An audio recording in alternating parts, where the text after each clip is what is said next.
Pag sa high blood pressure, yung losartan, isa siyang popular na gamot na binibigay. Ito po ang blood pressure ng isang tao. Ang normal is 120/80. Diba sinasabi ko sa inyo? Pag sobra baba, below 90/60, low blood na yan. Tapos ang mataas, actually ang mataas is 140/90. Itong medyo orange-red. Pag lampas 140/90, high blood na yan. Although, pag 130, 139, 80, 89, binabantayan na yan. Kasi medyo mataas na rin to eh. So, yung mga taong sanay sa mababang blood pressure, tapos biglang nag-135, 85 ka, yung iba may nararamdaman na, lalo na sa kababayan natin, yung mga payat, mga babae, minsan mataas na sa kanila ganitong BP. Pero pag lampas 140/90 yan, isa sa mga gamot na binibigay, losartan. Pwede rin yung amlodipine, parehong sikat yun. Pero titignan natin ano benefits, ano ang side effects.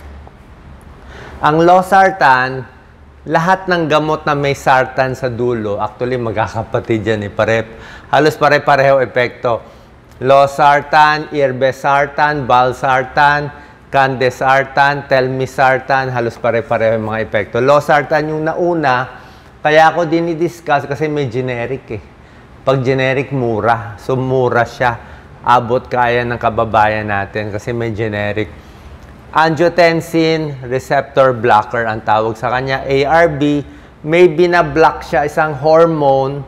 Yung hormone na nagpapasikip ng artery natin, binablock niya. Pag nablock niya yon, mas luluwag yung artery natin, yung mga ugat. Pag lumuwag yung ugat, mas maganda daloy ng dugo, bababa ang blood pressure. So, pinapaluwag niya yung mga ugat.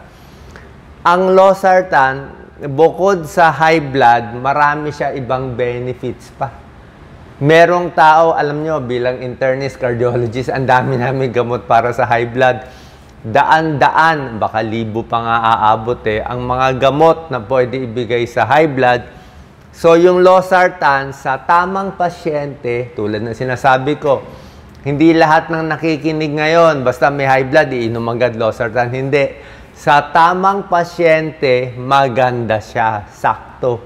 Pero sa hindi tama, baka may ibang mas maganda. Baka amlodipine, baka metoprolol. So, isoswak natin to doon sa tamang tao. Doon babagay to sa kanya. O, kanino to babagay?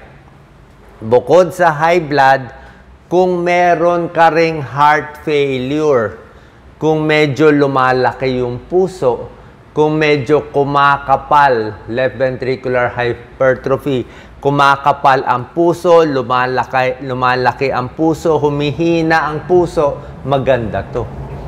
Double effect siya.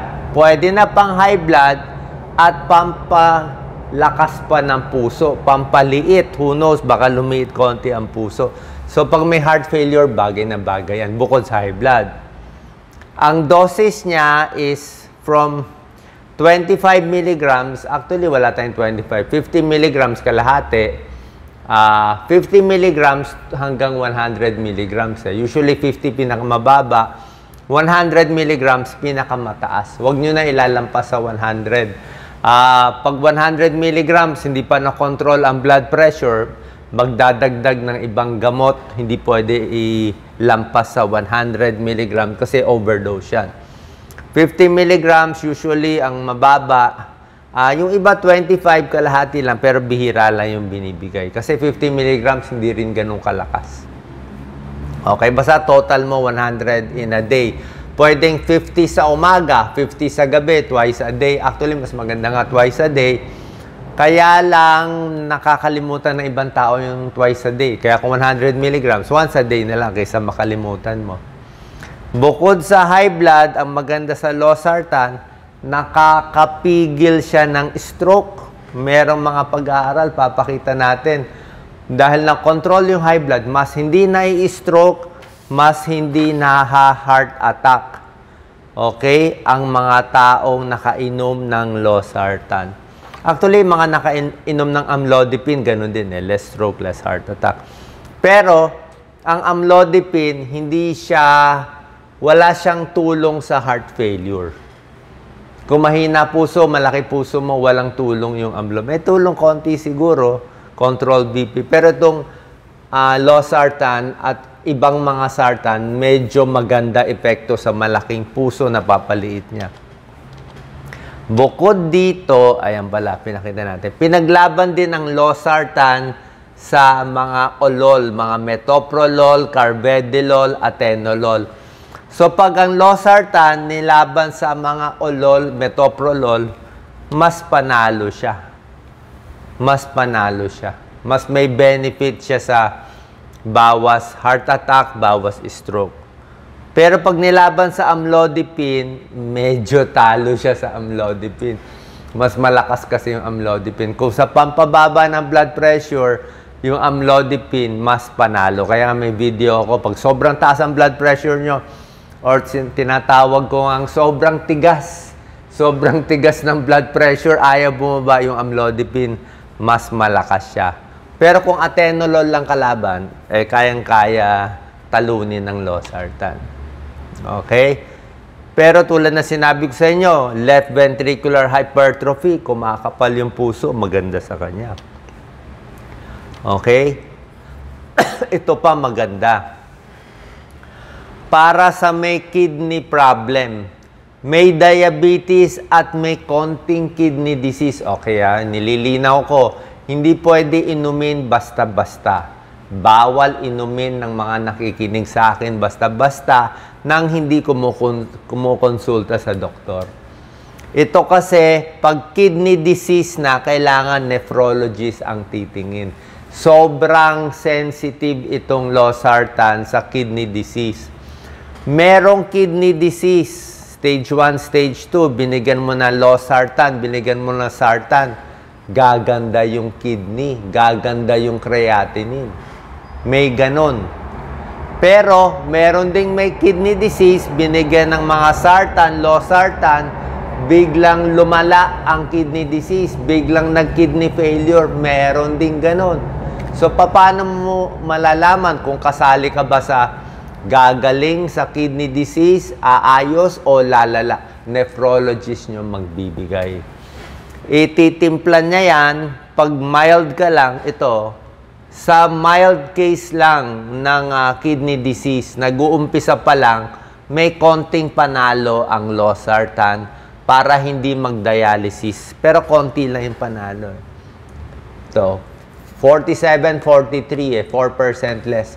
25%, 19%, 6% less. Hindi ganun kalaki yung panalo, pero panalo pa rin. Ayan, bukod dito, bukod sa kidney disease, maganda rin ang losartan sa diabetes. Yung mga may lahi ng diabetes, mataba, lalaki, mahilig kumain ng matatamis, prone kayong magka-diabetes, yung umiinom ng losartan, pwede niya mapigilan or mabawasan yung chance na magkaroon ka ng diabetes. Kaya marami siyang other effects eh. Kahit hindi siya ganun kalakas magpababa ng blood pressure, eh sa malaking puso, maganda. Sa heart failure, maganda. Sa diabetes prevention, maganda rin. Ayan, no? Diabetes prevention with losartan, panalo.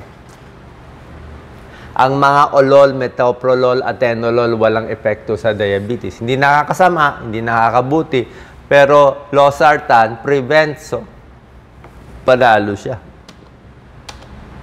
Ito yung sinasabi ko na gustong-gusto nyo malaman sa kidney disease. Ito yung kidney disease, stage 1, 2, 3, 4, 5. 5 is dialysis. Mahinang-mahina na, mataas na creatinine ito. 4, papuntang dialysis na yan. 1 and 2, baka tumataas bahagi ang creatinine, wala pa tong sintomas, wala pa naramdaman, pero creatinine tumataas na, may stage 1, stage 2, chronic kidney disease na yan. Dito sa early stage, ang doktor nyo magtitimpla. Actually, pwede kayo bigyan nitong mga sartan, susubukan niya, pero baka in 1 to 2 weeks, babantayan niya eh. Sinubukan niya, tumaas ba yung creatinine?